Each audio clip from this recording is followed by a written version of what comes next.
Are you a leader, manager, entrepreneur, business owner, or knowledge worker?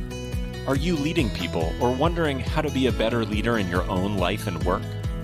If you are, then you can be experimenting better. Welcome to The Experimental Leader, a podcast that takes a look at the ways leaders are experimenting in their own work. Hosted by Melanie Parish, we dive into real-life conversations about how people might be using a scientist's mindset and experimenting in their work. Shift your leadership into something that works better. Join us on The Experimental Leader today.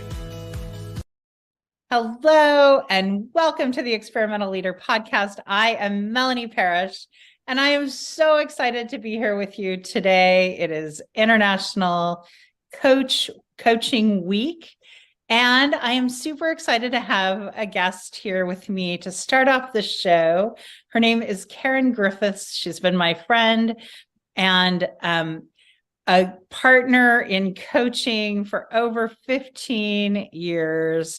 And let me tell you just a little bit about Kerryn. Kerryn is an innovative leader in the field of coaching. She's best known as the founder and global coordinator of ReciproCoach, which is an international community of professional coaches who engage in reciprocal peer coaching, mentoring, and supervision.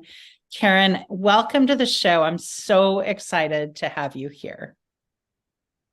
Thank you, Melanie. Thank you for having me.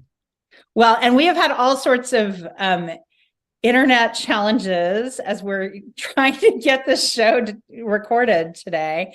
And I think it's funny that you have 3 internets and I have 2. And we finally have just decided to say, well, screw that. We're going to go ahead and record. So we apologize in advance for any little internet glitches that we have or freezings or anything that happens on this show.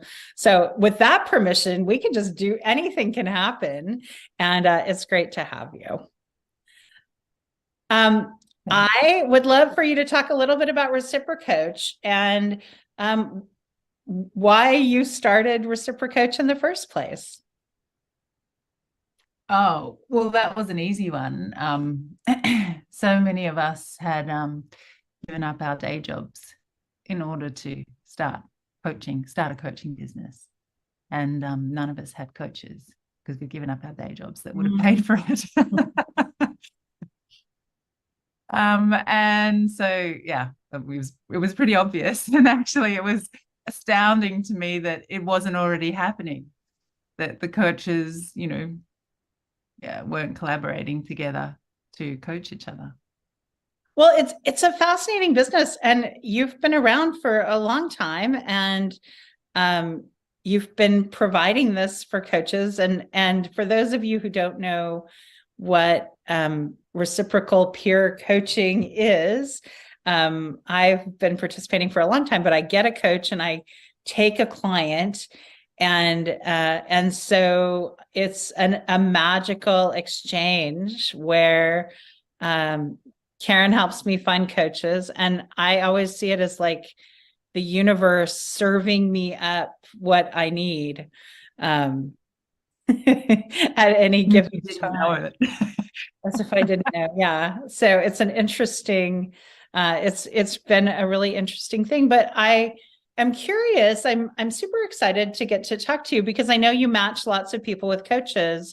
And I know sometimes people are curious when they think about hiring a coach, what should they think of? And I thought it might be interesting to ask you what you think are important things or what people think are important things to think of when they're choosing a coach for themselves. Yeah, it's interesting that you mentioned the word magical. I mean, because I do hold that element and that just remembering that there's an element of magic in there, well, whatever you call it, something outside of all of our control anyway. So you end up in the coaching round that you end up with, and who you get depends on who's in there as well. So there's those outside influences for starters. But yeah, when you're choosing a coach for yourself, I mean, it can be hard work to choose a coach for yourself. Like, I agree. Who's going to choose? So, yeah, let somebody else do it.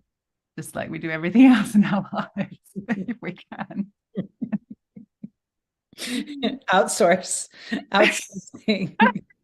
Outsourcing, choosing your own coach. Exactly. Yeah, and yeah, go ahead. I was going to ask you to remind me what the question was. Oh, well, just how you think, like what you think some of the things are that are important for people choosing a coach. Openness, for starters. And I guess, that's the whole coach position, just being open to be surprised, because who we think is going to be the best coach for us really may not be. And sometimes it's that person that comes from left field. If we can open ourselves up to fully experiencing that person as our coach, can be the best coach ever. I think that's why I've been a client for so long of Reciprocoach, because I often find I have no idea what I would want in a coach. And I might think I know what I want. But when it comes down to it, usually I choose my coaches often on time zone,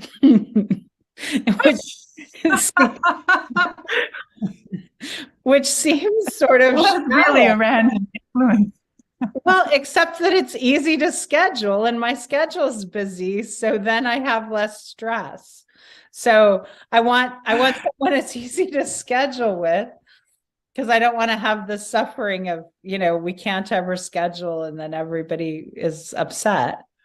So time zone actually becomes really important. And I think it's actually not that unimportant for people who are hiring a coach, that they get a schedule flow that works. It's weirdly important.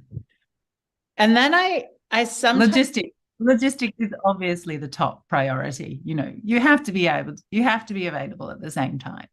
So it doesn't necessarily mean time zone. I look at availability. So that's the number one thing that we look at first. Yeah.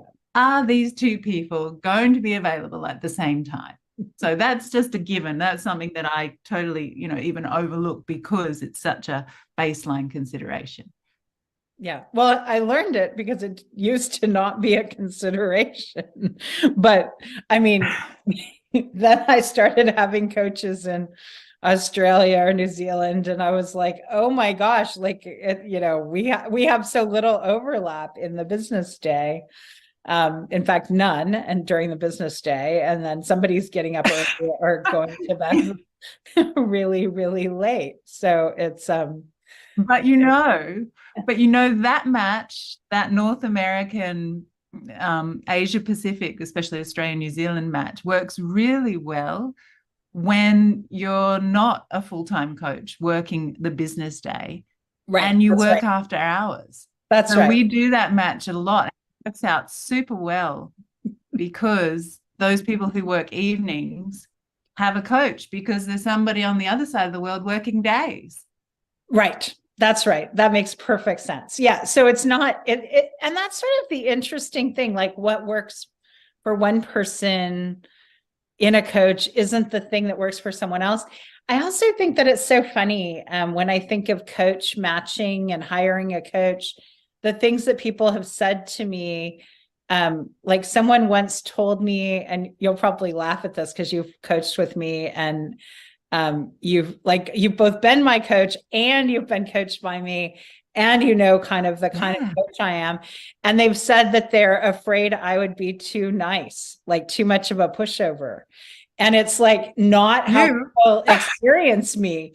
And so like they've done a sample session with me and they think they hired someone because they thought they would be tougher. And I find that's like fascinating that I wasn't tough enough in the sample session. Oh, that's interesting. Yeah, we have had that. That's an exceptional experience to have coach together, both sides. I mean, that happened years apart. Yeah. And I think it's really unique. I have other relationships like that I've had the opportunity to do that. And there's an incredible intimacy to coaching on both sides. It's in fact, my husband says I get all my intimacy needs met from coaching. And I think he means on the coach side. But that reciprocity of which doesn't happen all the time. In fact, I think probably, do you try to avoid that? The back and we do. So you'll never ever coach someone and be coached by them at the same time, because that will almost inevitably lead to ethical dilemmas. But what happens is that at the end of a relationship, we ask people whether they want to work together again and whether they want to coach or be coached by the other. So we know who wants to, and often when you've had a really great relationship with someone, you want to be on the other end of their coaching. If you've just coached them, you want to be on the other end of their coaching. Or, you love them so much that you want to coach them as well if they want your coaching. Mm-hmm. And you just want to continue the relationship in whichever form. Mm-hmm. So, so that only hope it happens when people actually want that. Otherwise, we don't do it. Mm-hmm. It's such an interesting, I think your business is so interesting, and you've done it such a long time now that this, sort of matching, it's almost like a dating service or something. It's such a fun. Well, that's the funny thing, I do say that I'm a professional matchmaker, but not the romantic kind. Although I do try with the romantic kind, but I'm not very good at that. But I'm very good at professional matchmaking. You try with the romantic kind. But it was inspired. It was at the time when I started it. I was on online dating sites, and that was the inspiration. Oh, how interesting. Yeah, I'm not as good at matching people. I'm not, I don't guess I'm good at matching them for anything, although I try to. Oh yeah, my matches haven't gone well. I did match people that got married once, but then they got divorced. And after that, I don't think you have any cred. I haven't the marriage stage. I don't think I've even made it to the date stage. With my romantic matchmaking. What do you think?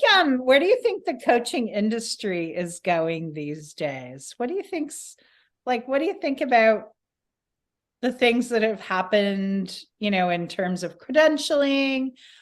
There were some big changes about almost a year ago with credentialing. I guess I'm just curious what you think is up and coming for coaching.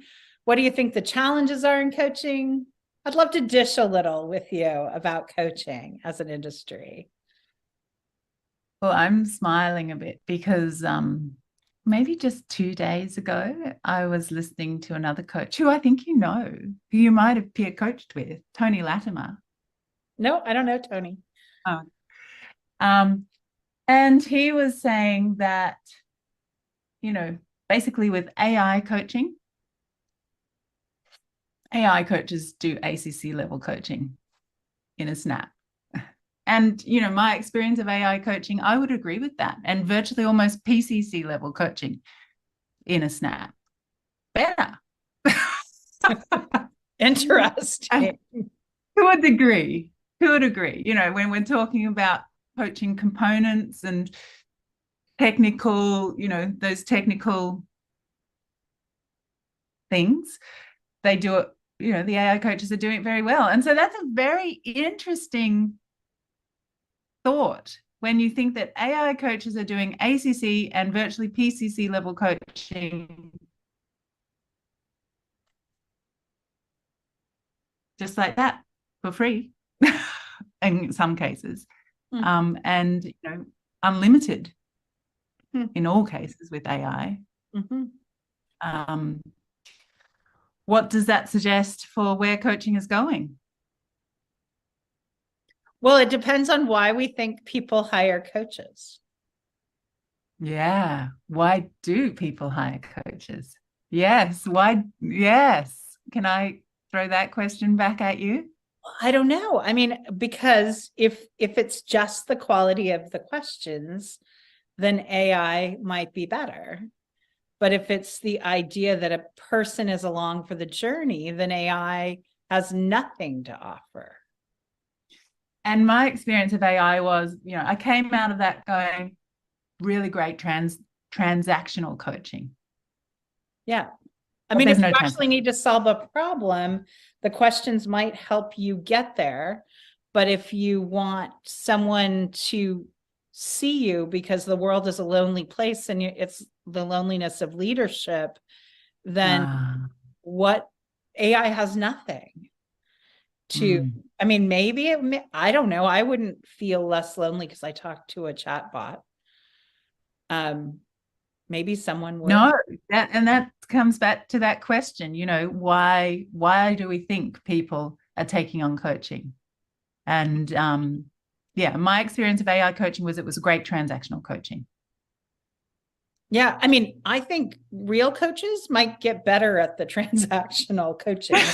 like real live coaches probably are challenged by following the rules and being compliant to the guidelines of coaching as a mentor coach and someone who's helping to train coaches. I think that I teach coaching and I'm like, okay, we're going to just read these questions and try it. And people try to get too smart and then they're like off, they lose the thread. Whereas like the chatbot would just, when I said, just try these questions, they'd be like, they'd read those questions.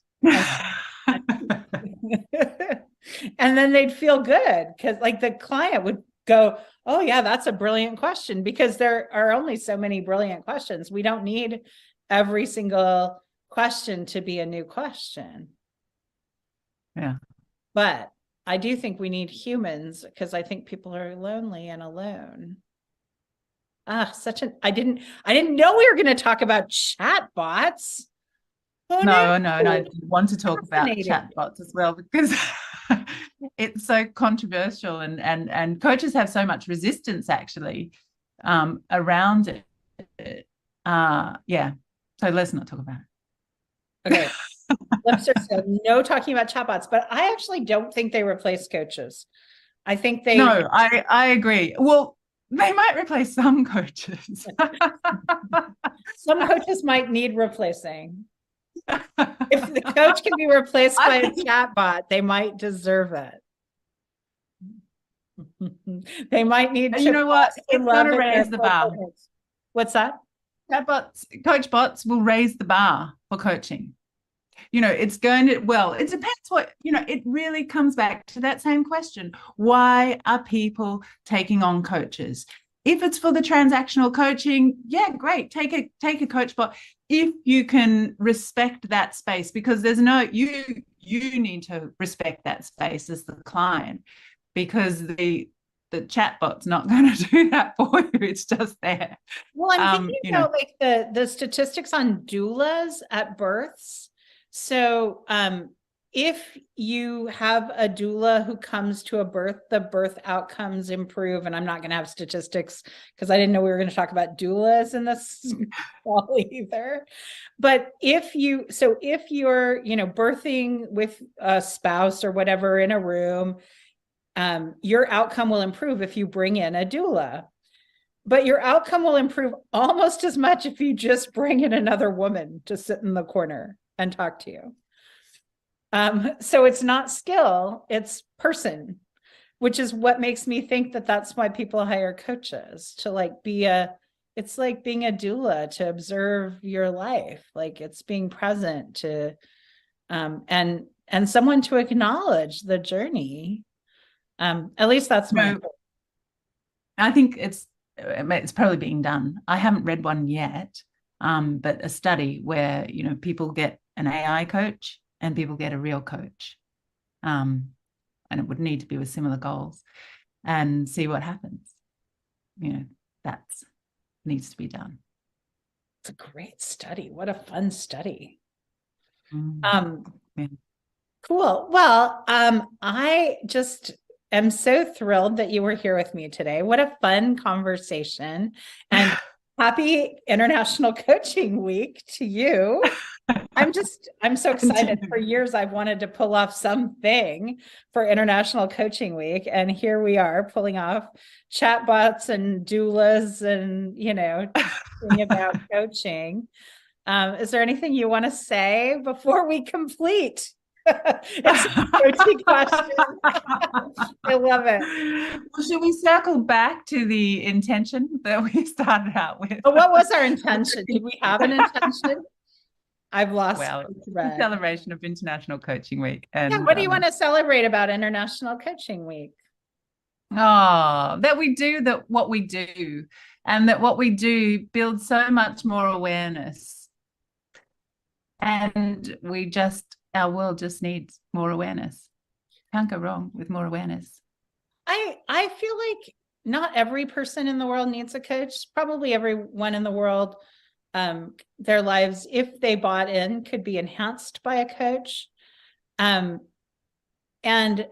But there's sure a lot of joy that could be fostered if someone had the opportunity to engage with a coach or a coach bot, as the case. So I feel joy at the path I get to walk, and I'm super joyful that my path sometimes crosses yours. So thank you so much for being on my show today. Thank you for joining us on another episode of The Experimental Leader. We hope you have found value in today's episode, because we're dedicated to helping you become the experimental leader you want to be. To access the show notes or learn more about working with Melanie, visit melanieparish.com. Go experiment.